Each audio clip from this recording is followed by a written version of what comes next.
또 우리 자유한국당의 홍준표 대통령 후보의 당선을 위해서 헌신적인 선거운동을 해주셨는데도 불구하고 지난번에 낙선을 했습니다. 저도 중앙선거대책위원장을 맡아가 있는데 이렇게 우리 어르신들 뜨거운 애국심과 또 소중한 한 표 한 표를 몰아주셨는데도 떨어진 데 대해서 제가 먼저 큰 절로 감사와 사과의 인사를 먼저 올리겠습니다. 큰 절 한번 올리겠습니다. 자, 태극기 한번 흔들어 주십시오. 네, 이것이 우리 모두의 마음입니다.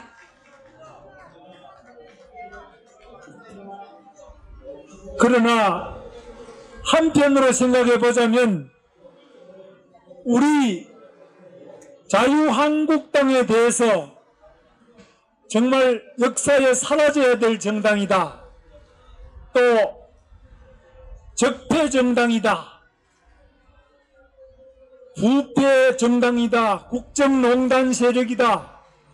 많은 언론이 몰매를 때리고 하루 종일 그렇게 없어져야 될 정당이라고 했습니다.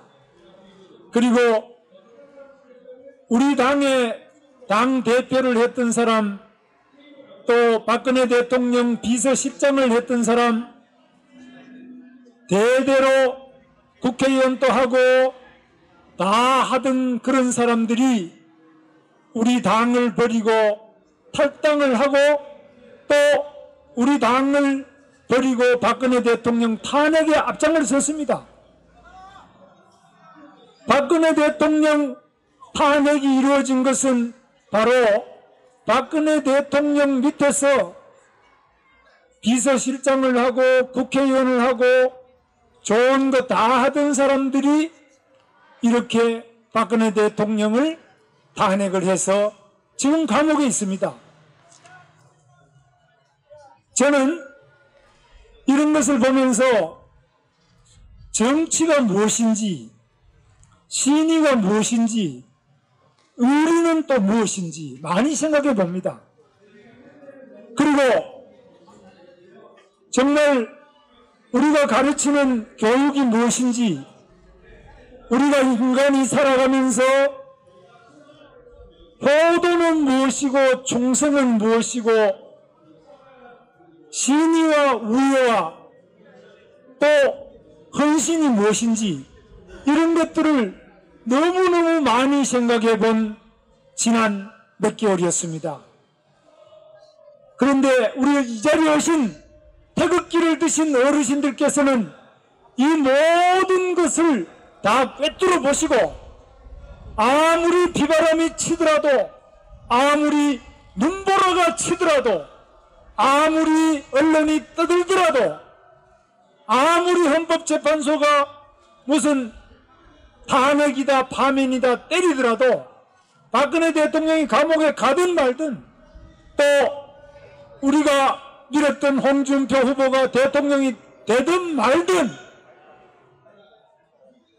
이렇게 한자리에 모이셔서 태극기를 들고 뜨거운 애국심으로 이 나라와 이 국민과 우리 대한민국을 지키고 계시는 어르신들에게 다시 한번 제가 감사를 드리면서 우리 젊은이들이 배워야 될 바로 이 나라 애국의 교과서가 저는 이 자리에 있다고 생각합니다.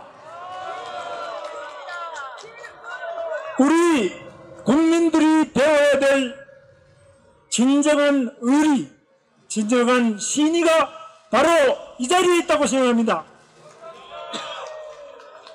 우리 어르신들께서 정말 남들이 보지 못하고 정치학 박사다, 또 6선 7선 뭐 국회의원을 했다, 높은 자리 다 해먹고 대통령까지 해먹었던 사람도 다 어려워지면 당을 탈당하고 뛰어나가면서 온갖 야릇한 궤변을 늘어놓지만 이 자리에 계시는 어르신들은 어떤 어려움에도 불구하고 흔들리지 않고 태극기를 붙들고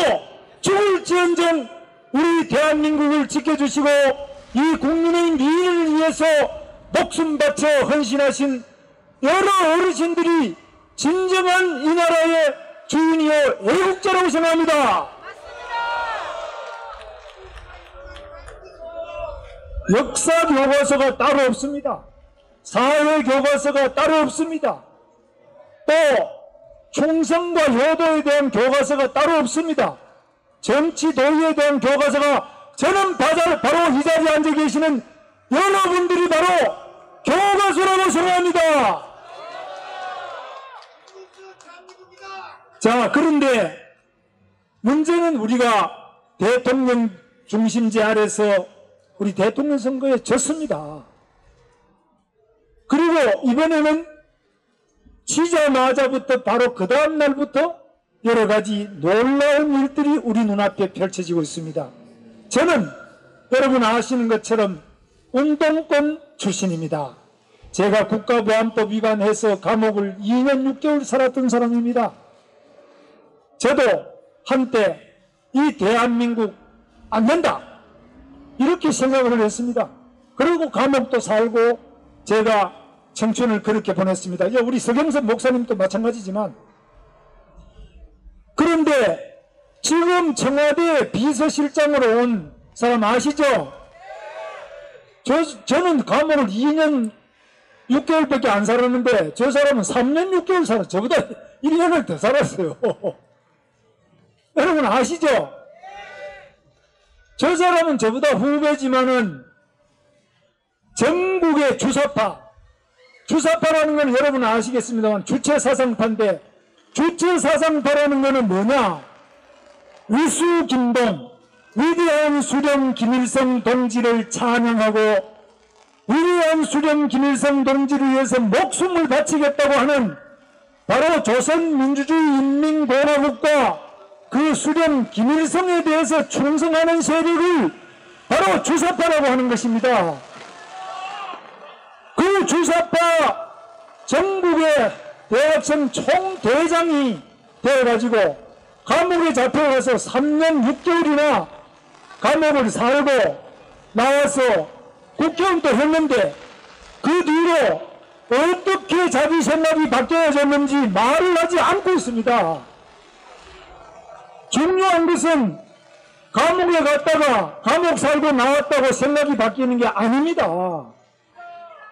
위대한 수령 김일성 동지를 외치던 그 사람이 대통령 비서실장이 됐는데, 대통령 비서실장이라는 게 뭡니까? 대한민국 국군 통수권자인 대한민국 대통령을 가장 가까운 곳에서 모든 비밀까지 다 다루는 것입니다.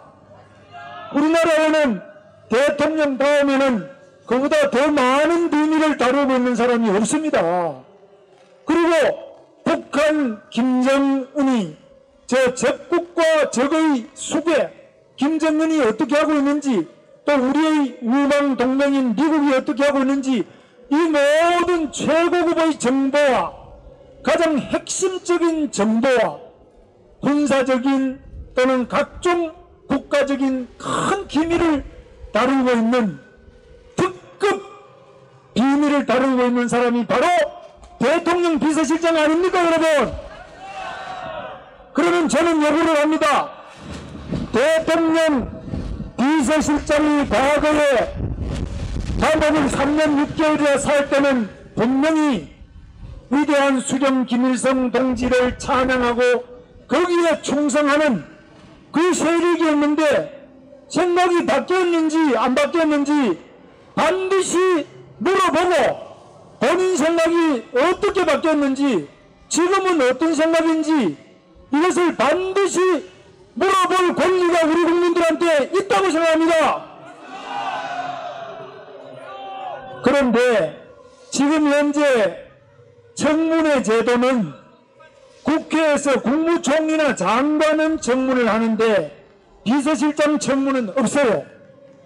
그러나 청문회를 안 받는다고 해가지고 덜 중요한 자리가 아닙니다.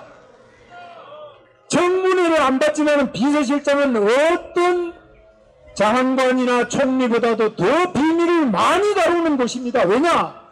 대한민국은 대통령 중심제이기 때문에 대통령이 국가의 원수고 행정부의 수반이고 국군의 통수권자고 최종적으로 대한민국의 국가 원수이기 때문에 그 가장 지근거리에서 일거수일투족과 모든 호흡을 다 함께하는 비서실장의 생각이 과거의 감옥 살 때와 지금이 어떻게 달라졌는지를 바로 국민 앞에 밝힐 것을 저는 요구하는 바입니다.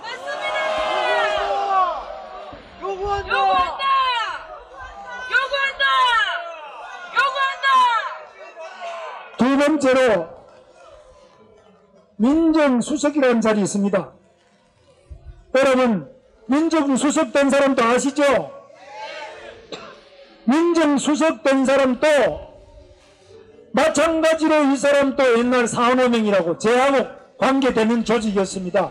제 후배도 거기에 박노해 시인이라는 사람이 그 산호명의 대장이었습니다.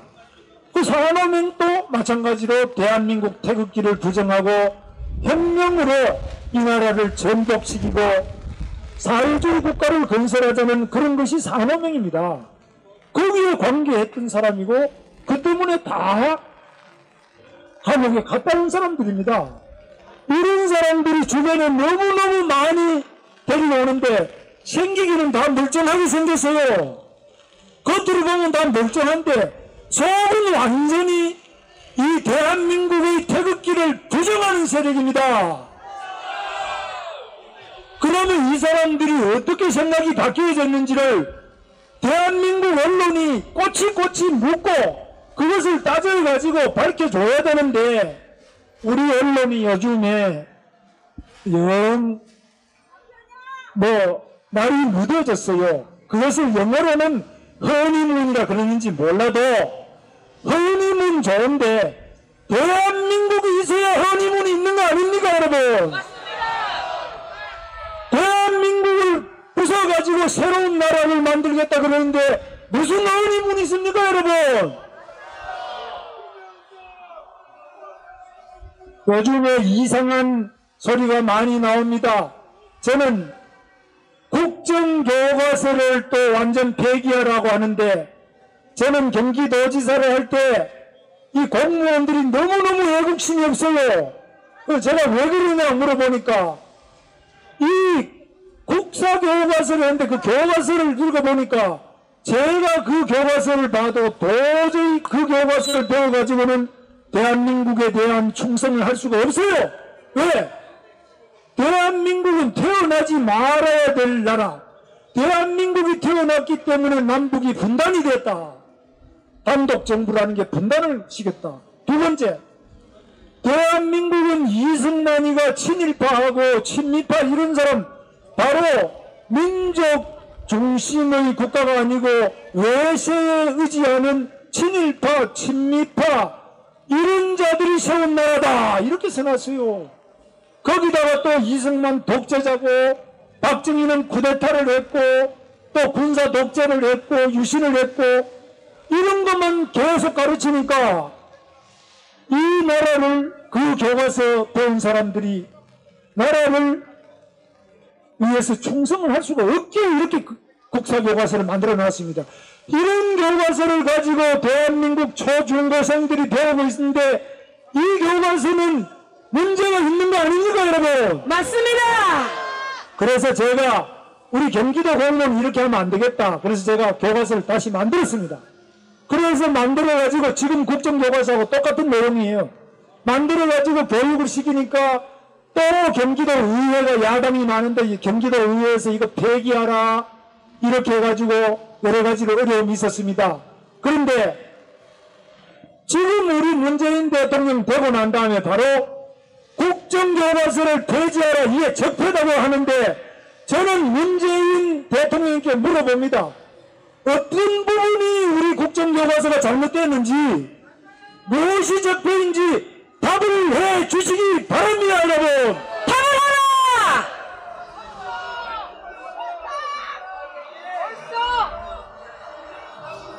여러분 님을 위한 행진곡 제가 잘 부릅니다. 제가 아마 우리 문재인 대통령보다는 제가 님을 위한 행진곡을 훨씬 더 많이 불렀을 거예요. 제가 운동권 출신입니다. 저는 뭐 걸핏하면 님을 위한 행진곡을 불렀습니다. 그 노래 자체가 문제되는 거 아닙니다. 그러나 지금 일부 정교조나 민노총이나 일부 가보면 대한민국 국가는 안 부르고 님을 위한 행진곡만 부르면 되겠습니까, 여러분? 안 됩니다. 그건 안 됩니다. 대한민국에는 애국가가 있고 태극기가 있고 님을 위한 행진곡은 그 다음에 뭐 다른 운동권 노래다 이거는 좋은데 지금 마치 대한민국 애국가를 대신할 수 있는 그런 노래가 있다 이거는 안 되는 거거든요. 그래서 이런 점에서 우리가 분명하게 하나하나를 따져가야 됩니다. 그래서 지금 돌아가는 게 너무너무 시급한데 제가 우리 서경석 목사님 말씀 들어보니까 오늘 이 집회하고 이제 안 한다 그래요. 그럼 다음에는 어디 가서 좀 우리 만나겠느냐 물어보니까 뭐 그때 가서 보자 그렇습니까? 그래서 저는 물론 어르신들 카톡도 하시고 많이 합니다만은 저는 우리나라가 지금 굉장히 위험하게 간다고 봐요.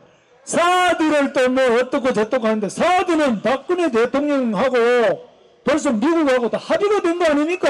맞습니다. 아니 사드를 배치를 다 해놨는데 무슨 사드 협상을 또 합니까? 아니 뭔 소리입니까 이거? 그러면 북한에 저는 묻습니다. 북한에 핵이 날아오면 막을 게 사드 말고 뭐 있나? 없습니다. 북한에 핵폭탄이 날아오면 막을 수 있는 거, 미사일이 날아오면 막을 수 있는 거는 사드 외에는 없는 거 아시죠? 네. 그러면 사드를 하지 말자는 거는 우리가 핵폭탄 맞고 죽자 소리밖에 더 됩니까?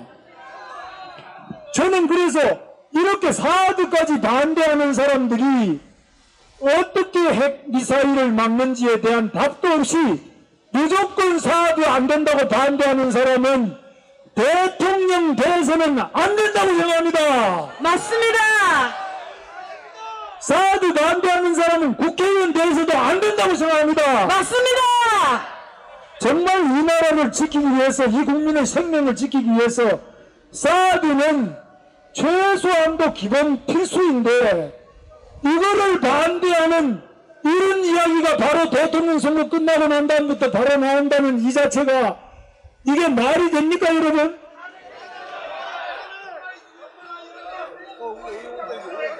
자 그러면 이런 데서 우리가 이야기 안 하면 언론이 서줘야 되는데 언론은 서지도 안 하고 맞습니다. 그러면 저 어디서 이야기를 합니까 우리가? 그래서 저는 굉장히 걱정이 많아요. 지금 그리고 우리 자유한국당 뭐 요즘에 당권 싸움 하지 않느냐 하는데 사실 우리가 대통령 선거에 졌는데 싸울 건 또 뭐 있겠습니까? 너무 걱정 마십시오. 그런데 지금 문제는 자유한국당이 문제가 아니라 저는 우리 대통령이 굉장히 문제가 있다고 생각합니다. 맞습니다. 아니 국정교과서를 읽어봤는데 뭐 나는 필요하다면 우리 문재인 대통령하고 국정교과서에 대해서 아주 끝장 토론을 할 수 있습니다. 맞습니다. 그 교과서에 무슨 내용이 문제가 돼서 폐기를 하는지 그게 박근혜 대통령이 만들었기 때문에 최순실이 교과서라고 하는데 이게 정말 말이 안 되는 이야기입니다. 맞습니다. 박근혜 대통령이 잘못한 것도 많이 있지만 저는 국정교과서 잘 만들었다고 생각합니다. 맞습니다. 저는 박근혜 대통령 잘못한 것도 있지만은 사드 배치 잘했다고 생각합니다. 맞습니다. 박근혜 대통령이 나라를 위해서 통진당 해산한 것 잘했다고 생각합니다. 맞습니다. 지금 이제 제가 걱정하는 것은 우리 문재인 대통령이 통진당의 이석기 이런 거 다 특별사면 해줘보고 다 풀어주면 이 세상이 이게 어떻게 되겠습니까? 안 됩니다.